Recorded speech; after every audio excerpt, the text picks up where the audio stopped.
అధికారంలో ఉన్నప్పుడు రైతులను పట్టించుకోని చంద్రబాబు ప్రతిపక్షంలోనూ కక్ష సాధిస్తున్నారని ఆగ్రహం వ్యక్తం చేస్తున్నారు నెల్లూరు జిల్లా కోవూరు నియోజకవర్గ అన్నదాతలు. నష్టపోయిన పంటకి ఇన్పుట్ సబ్సిడీ వస్తుందని ఆశగా ఎదురుచూస్తున్న తమకు చంద్రబాబు వెన్నుపోటు పొడిచారని ధ్వజమెత్తారు. ఈ ఎన్నికల్లో చంద్రబాబుకు అతని పద్ధతిలోనే బుద్ధి చెప్పడం ఖాయమంటున్న రైతులతో కోవూరు నుంచి మా correspondent Venkat face to face.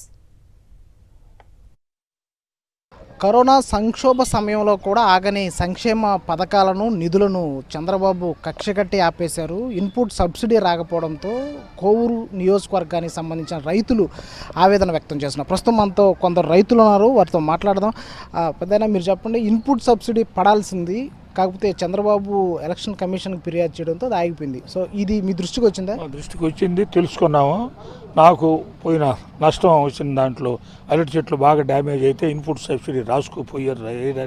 వేయడానికి వచ్చే సమయం లేక ఈయన ఎలక్షన్ కమిషన్కి ఫిర్యాదు చేశాడని చెప్పి తెలిసి ఆపేశారు. ఎన్నికలు ఉన్నాయి, సో ఈ ఎన్నికల మీద ఏమన్నా ఈ ప్రభావం పడే అవకాశం ఉన్నాయి? రైతులంతా ఎలా ఉన్నారు? గ్యారెంటీగా పడద్ది. ఎందుకంటే ఇప్పుడు ఆయన కూడా ఆపిన కారణం ఏంది, వీళ్ళందరికీ రైతులకి లబ్ధి సకాలంలో ఇన్పుట్ సబ్సిడీ వస్తే ఈ రైతులందరూ జగన్ వైపు ఉంటారనే ఆలోచన ఆయనకు ఉండొచ్చు. కానీ ఇప్పుడు రైతుల ఆలోచన ఏముంది, నీ వైపు ఉండేదానికి కూడా మేము ఉన్నాం కదా, మేము నష్టపోయాం కాబట్టి మేము రేపు నీకు ఎలక్షన్లో ఓటు ద్వారానే బుద్ధి చెప్పాలని రైతులు అందరూ అనుకుంటున్నాం. తప్పకుండా అది మటుకు జరగద్ది. రైతులు బ్రహ్మాండంగా ఇవాళ వడ్ల రేటు బాగా ఉండి దేవుడి దేవాలు అమ్ముకున్నాం కాబట్టి సరిపోయింది, లేకుంటే పూర్తిగా నష్టపోయి ఉండేవాళ్ళం మేము.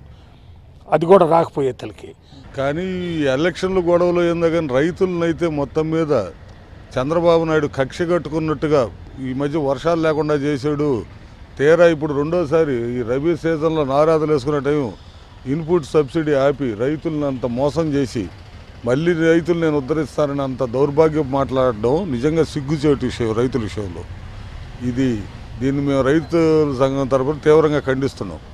రైతులు ఈ రోజు నారాతలు వేసుకోవడానికి వాటికి ఏదో అది వస్తుందిలే అని ఆశపడి ఉండి బయట వడ్డీలకు పోకుండా ఖర్చులకు వచ్చినా చాలనుకునే పరిస్థితుల్లో వాటిని ఆపడం నిజంగా దౌర్భాగ్యమైన పరిస్థితి. అట్లా రైతులు నష్టపోయిన రైతుల కోసం ప్రభుత్వం ఇన్పుట్ సబ్సిడీ ఇస్తూ ఉంటుంది తరచుగా. అయితే ఈసారి అది రాకుండా చంద్రబాబు అడ్డుకున్నారు. దీనిపైన అసలు రైతాంగం ఏమనుకుంటుంది? రైతాంగం మామూలుగా అయితే రోడ్డు మీద వచ్చే పరిస్థితి, కానీ ఎలక్షన్లు ఉన్నాయి కాబట్టి మనం ఓటు ద్వారా బ్యాలెట్ ద్వారానే చంద్రబాబు నాయుడికి బుద్ధి చెప్తాము. జగన్మోహన్ రెడ్డి గారి పరిపాలనలో మనం చూస్తున్నాం. ఎంఎస్పీ 18,000 చిల్లర ఉంటే ఈరోజు 22,000 నుంచి 24,000 వరకు రైతు ఒడ్లు అమ్ముకునే పరిస్థితి.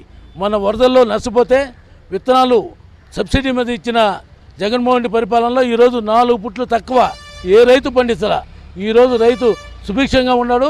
జగన్మోహన్ రెడ్డి రాజశేఖర్ని మరిపిస్తున్నాడని చెప్పి కూడా రైతులు అనుకుంటున్నారు. తప్పకుండా ఈ ఎలక్షన్లో రైతులు ప్రతి ఒక్కరు కూడా సంతోషంగా ఉండారు కాబట్టే, చంద్రబాబు నాయుడు మీద కోపం ఉంది కాబట్టే జగన్మోహన్ రెడ్డి గారిని ముఖ్యమంత్రిగా చేసుకునేదానికి రైతాంగం ముందుగా ఉంటారని చెప్పి నేను తెలియజేసుకుంటా ఉన్నాను. సో ముఖ్యంగా చంద్రబాబు కావచ్చు, ఆయన తోక పార్టీలు కావచ్చు, అన్నిటికీ కూడా ఓటుతోనే బుద్ధి చెబుతామని చెప్పి కోవూరు నియోజకవర్గానికి చెందిన రైతులు చెబుతున్నటువంటి పరిస్థితి కనిపిస్తుంది. కెమెరా ప్రసాద్, వెంకట్, సాక్షి టీవీ, కోవూరు నుంచి.